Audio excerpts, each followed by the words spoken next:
There is a $5 bottle on the bottom shelf of your grocery store that did more for my old dog's skin than the $90 bag, the $100 ointment, and the pill they wanted to give him every day for the rest of his life. I have stood next to a 14-year-old dog out on the Mongolian steppe with a coat like a wolf, a dog who had never seen a vet or a bag of food in his life. And when I asked the man who owned him what he did for that dog's skin, he just pointed at what was in the bowl. Stay with me because the oil is the easy part, and the part almost nobody gets right is the one thing that decides whether your dog actually settles or whether he keeps right on scratching. This does not start in Mongolia though. It starts at 2 in the morning in my own house with that sound. You know the one, the thump of a back leg going, the jingle of the collar tags, the wet chewing at a paw or a flank. My old boy, gray all through the muzzle by then, would get himself going on his side by the foot of the bed and he could not stop. Raw patches behind his back legs, a bald spot on his hip where he had worried the hair right off, the skin under there pink and angry and hot to the touch. And the worst of it was the look he gave me, like he wanted me to make it stop and did not understand why I would not. So I did what you have probably done. I took him in. And this is the part one wants you to hear, because if you have lived it, you already know how the story goes. The first visit was the steroid shot in a cone and a bag of food with a prescription label on it. The food alone was almost $90, and they told me it was the only thing he could eat now. It worked for about 3 weeks. Then the itch came back meaner than before. Second visit, they floated the allergy pill, the daily one, and they were honest enough to tell me he would likely be on it for life. Then there was the medicated shampoo and the eardrops and the antibiotics for the spots he had scratched open, because once the skin breaks, the bacteria move in and now you are treating an infection on top of the itch. 3 visits, a stack of receipts in a drawer I did not want to open, and a dog who was still up at 2 in the morning chewing himself. I remember sitting on the kitchen floor with him at about that point, and a thought went through me that I could not shake. Every single thing they had sold me treated the scratching. Not one of them had asked the only question that mattered, which was why a dog who had been fine for years was suddenly coming apart at the skin. They were mopping the floor and nobody would turn off the tap. If your dog is doing this right now, I want to say one thing to you before we go any further, and I mean it. You are not a bad owner. You did what the people in the white coats told you to do and you paid for it, and it did not work, and that is not on you. You were pointed in the wrong direction on purpose, and by the end of this, you are going to understand exactly who did the pointing and why. You are going to have the cheap fix that was always supposed to be yours, even if your dog is already 13, even if he has been on the bag his whole life. Here is the lie at the center of all of it. They have taught 2 generations of us to think of itchy skin as a skin problem, something on the outside, something you treat on the surface with a cream, a spray, a shampoo, a shot. And as long as you believe that, you are a customer forever, because the surface fix calms it down for a couple of weeks and then it comes roaring back, and back you come with your credit card. But the skin is not where it starts. For most of these dogs, the itch is coming from the inside, and there are really 2 doors it comes through. I will give you this straight because half-truths are what left your dog scratching in the first place. One of the most common reasons a dog itches week after week, month after month, is that his body is reacting to something he eats. The veterinary world knows this. It is not fringe. Their own hospital websites will tell you that a food reaction in a dog shows up as exactly this: itchy skin, itchy paws, itchy ears, sometimes a bad gut along with it. And the treatment they list for it, in their own words, is not a cream. It is to change what the dog eats, to take the thing causing it out of the bowl. That is the first door. The second one is the dog's skin barrier itself. The top layer of skin is supposed to be a sealed wall that holds moisture in and keeps the world out. On these itchy dogs, that wall is cracked and leaking, so every bit of pollen and dust and dander that lands on him soaks straight in and lights him up. 2 doors, food, and a broken barrier, and most chronically itchy dogs have a foot in both. So sit with what that means. The cause is on the inside, in the bowl, and in the skin. And what did they hand me on visit 1? A different bag of food made by the same kind of company with a prescription sticker on it and a $90 price tag? Sold me the problem and the cure in the same aisle. Now let me take you to the step, because this is where it turned around for me, and it turned around years before I ever sat on that kitchen floor. When I was younger, I spent a long stretch living and working among the herders in the Arkhangai in the middle of Mongolia. High, cold grassland, gurs, horses, the whole life run off the back of the animals. These families keep dogs, big, thick-coated working dogs that guard the herds against wolves in weather that would kill a soft house dog in a night. The nearest vet was hundreds of miles of nothing. There was no pet store. There was no bag with a wolf printed on the front. There was an old herder named Bat Bayar, weathered like the land, not a man who wasted words. He had a dog, an old guard dog named Bars, who was past 13 and still walking the herd at dusk. I remember running my hand down that dog's side one evening by the fire and feeling the coat dense and clean and a little oily. No bald patches, no raw skin, no smell. A coat like that on a dog that age, in that life, and I asked Bat Bayar, almost as a joke, what he did for the dog's skin. He looked at me like I had asked something stupid, which I had. He nodded at the meat and the scraps and the fat by the fire, and he said, in his way, "We never bought a thing for them. They eat what we eat." That was it. They eat what we eat. Meat, organ, bone, fat, the leavings of the family's own food, the same way dogs have eaten alongside people for as long as there have been people and dogs. And not one of those dogs lay awake at night chewing itself raw.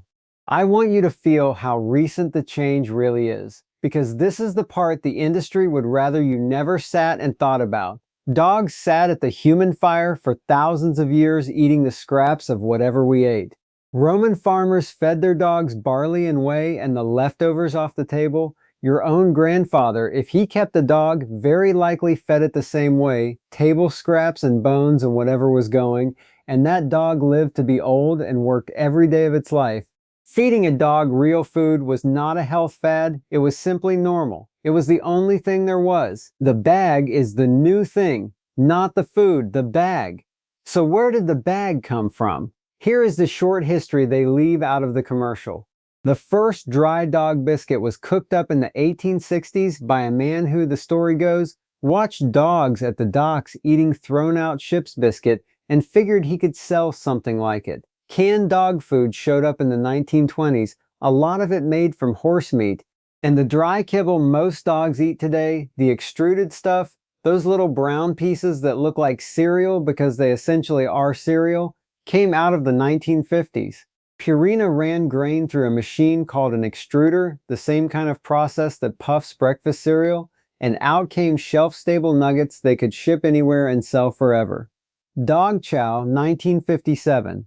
That is the whole pedigree of the food they swear is the only safe thing for your dog. Cereal technology from the Eisenhower years, built so a factory could turn cheap grain milling leftovers into something with a long shelf life and a fat margin. It was invented to be convenient and profitable. Whether it was the best thing for the dog was never the question on the table, and 10,000 years of dogs sleeping fine on real food are the proof of what the answer would have been. I think about Bat Bayar's dogs whenever I picture that. No factory ever touched their bowls, and their skin was the kind of thing the prescription aisle promises and never delivers. They were the control group, and nobody ran the experiment on them. Here is who owns the bag now, because this is where the loop closes. Two companies sit on top of most of the food in that aisle. One of them is Mars, yes, the candy company, the Snickers people. Mars owns Pedigree, Royal Canin, Iams, Eukanuba, Nutro. And then it gets interesting because Mars did not stop at the food. Mars bought Banfield, the chain of clinics inside the big pet stores. Mars bought VCA, thousands of animal hospitals, for over $9 billion. Mars bought Blue Pearl, the emergency specialty hospitals. Mars even owns Antech, one of the largest labs that runs your dog's blood work. By some counts, Mars is the single biggest provider of veterinary care in the country, around 45% of the corporate clinics. The other giant is Nestle, which owns Purina. Let that picture finish forming. The same handful of corporations make the ultra-processed bag, own the clinic you carry the dog into when the bag makes him sick, and own the lab that runs the test. They are sitting on every side of the table, and here is the verdict they would never say into a microphone. A healthy dog eating real food is a terrible customer. A dog with chronic itchy skin is a wonderful one. He needs the prescription bag and the shampoo and the ear drops and the daily pill month after month, year after year. There is no money in a dog that is simply well. That daily pill is the cleanest example I know, so look at it for a second. There is a class of prescription itch drugs now. The big ones come from a company called Zoetis that genuinely do stop a dog from scratching. They work. But read what they actually do, because the company is not even hiding it. All they do is suppress the itch, quieting the immune signal that makes the dog feel itchy, while leaving the reason he is itchy completely untouched. It is a drug for the life of the dog, and the day you stop, the itch is still sitting there waiting because the cause was never touched. That is not a cure. That is renting silence monthly for as long as he lives. So that is the trap, laid end to end. Now let me hand you the way out, the thing I actually came here to give you. And if you are looking at an old dog right now, gray in the face, a patch worn bald on his hip, telling yourself he is too far gone for any of this to matter, hear me. It is not too late.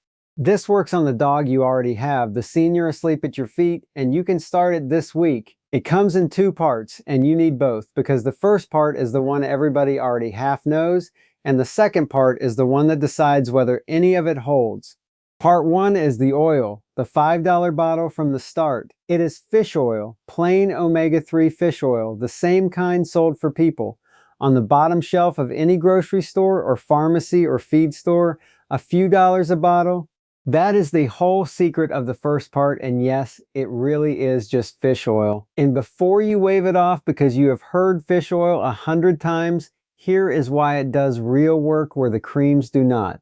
Remember those two doors, the food and the broken skin barrier.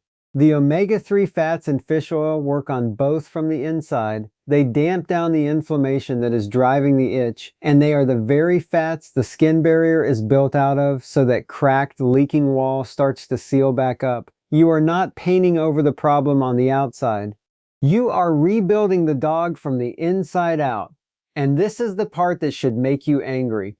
Walk into the pet store and you will find that exact same fish oil, the identical omega-3, poured into a bottle with a paw print and the words skin and coat support on the label for $60, $80. The supplement company did not invent anything. They bought the cheap thing you can get at the grocery store, put a dog on the label, and multiplied the price by 15. And right next to it, the prescription skin support bag, sold to you as medicine, is the same category of rendered processed feed that dulled the coat in the first place. They are charging you a premium to sell the problem back to you wearing a lab coat. Now here is the part where I have to be straight with you. The same thing the step taught me by that fire. The oil on its own, given to a dog who is still eating the thing his body is fighting, is a half measure. You will help him. You will not finish it. The oil calms the fire, but if the bowl is relighting that fire every day, you are bailing a boat without plugging the hole. Which brings me to that one change, the part almost nobody gets right, the thing that decides whether your dog settles for good or scratches all over again in a month. It has two pieces, and I will give you both with real numbers, because a vague, give him some fish oil and feed him better is exactly the kind of advice that runs you in circles. The first piece is the dose, and you have to land this because most people give a fraction of what does anything and then decide it does not work. Fish oil is dosed by the dog's body weight, and what matters on the label is not the big number on the front. It is 2 letters in the small print, EPA and DHA. Those are the active omega-3s. A capsule that says 1,000 milligrams of fish oil on the front might hold only 300 milligrams of combined EPA and DHA inside. And the EPA and DHA is the part that does the work. So you turn the bottle over, you add the EPA and the DHA together, and you aim for roughly 20 to 30 milligrams of that combined number for every pound your dog weighs each day. Let me make that real with one dog. Say you have got a 50-pound dog, a Labrador, a Shepherd mix. You are aiming for somewhere around 1,000 to 1,500 milligrams of combined EPA and DHA a day, and you scale it from there. A little 20-pound terrier needs far less, 400 to 600 or so. A big 80-pound dog runs up toward 2,000. You do not have to be surgical about it, but you do have to be in that neighborhood because a couple of drops was never going to move anything. And you start low. This matters. Begin at about a quarter of that amount for the first week or so and build up over 2 or 3 weeks because too much too fast gives a dog loose stools and an unsettled gut, and now you have made a new problem. Squeeze it right onto the food once a day. Give it weeks, not days. Skin turns over slowly, so you are usually looking at 4 to 8 weeks before the coat changes and the scratching backs off. Do not quit on it at day 5. That is the dose. Here is the second piece, the one that plugs the hole. While the oil is calming the fire from the inside, you take the fuel out of the bowl. You get him off the ultra-processed bag and you strip his food down to almost nothing. One protein he has rarely or never had, something like cooked rabbit or white fish or plain turkey with one simple carbohydrate next to it, and that is all. Nothing else. No treats off the counter, no flavored chews, no scraps that quietly undo the whole thing, because one strip of the old food a day is enough to keep the fire lit. You hold him on that boring, clean bowl for a couple of months and you watch. This is the elimination, and it is the most important move in everything I am telling you, and it costs you nothing but the willingness to stop buying the bag. The oil rebuilds the barrier. The clean bowl stops relighting the fire. Together, they end the thing that 10 visits and $1,000 could not. I think of old bars every time I lay this out because that dog was the proof standing in front of me years before I understood what I was looking at. He never ate a scrap of factory food, only real meat and fat, and he carried a coat like a wolf at 13. He was not lucky, he was just never fed the thing that breaks dogs from the inside. And I have watched it run the other way too, here, on dogs that were already wrecked. There was a gray-faced dog chewing his flanks down to bald skin, 2 years of allergy chews and vet visits behind him, and nothing to show for it but a thinner wallet and a sad dog. His owner finally pulled him off the bag, put him on the oil and a plain simple diet, and held the line through those slow weeks where it looks like nothing is happening. By the spring, the bald patches were filling back in, the dog was sleeping through the night, and the smell was gone. He had stopped being a patient and gone back to being a dog. No miracle in it, just a hole finally getting plugged. I will not hand you a fix without the honest edge of it, so here is the line, and it is the same line Bat Bayar and his people always knew without a single vet for hundreds of miles.